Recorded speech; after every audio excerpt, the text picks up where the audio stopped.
All right, so let's take a look at getting you all set up with Evernote.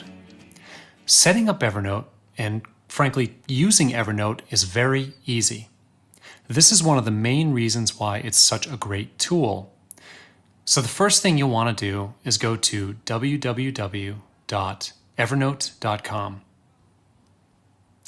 If this is your first time signing up, click on the Sign Up Now button. Add your email address and choose a password, preferably a gnarly one, because if you're using Evernote to its capabilities, you'll put pretty much everything in it, so you want to make sure that you're safe. Now, I already have an account, so I'm just going to log in. One thing I highly recommend doing is using the Evernote computer applications instead of the web interface. I found it much more pleasing. I'm sure some of you will prefer using it on the web, and that's okay. I'm just telling you my preference for your reference. You can download those at evernote.com/download.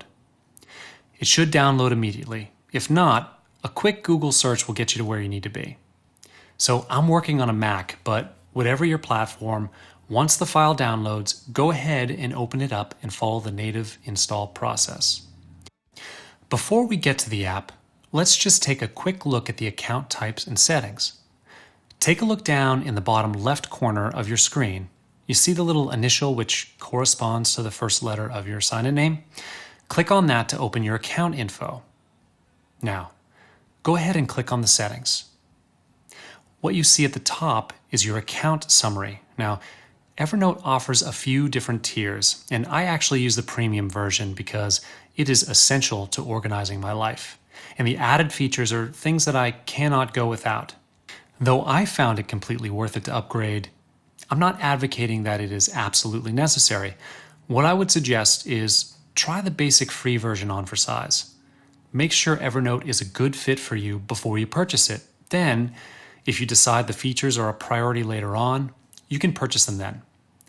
Since I have the premium version, I'm going to include some of those features into this tutorial because I think it's a good thing to show you exactly what I do to organize my life. And I use those tools. Going back to the account info, choose Personal Settings in the left-hand menu.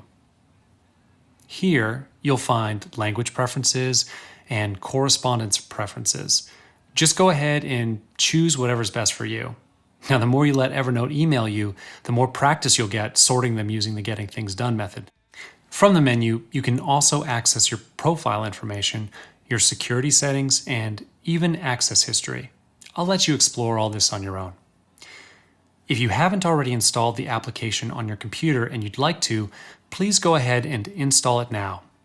I would also ask that you install the mobile app on your phone. Remember, it's very important that you have access to Evernote at all times. So when a task or idea comes up or you get inspired, you can get it into Evernote lickety-split before you have the opportunity to forget it. Okay, so that's the Evernote install process. Pretty easy, right? The next video will really start to get to the meat of the topic.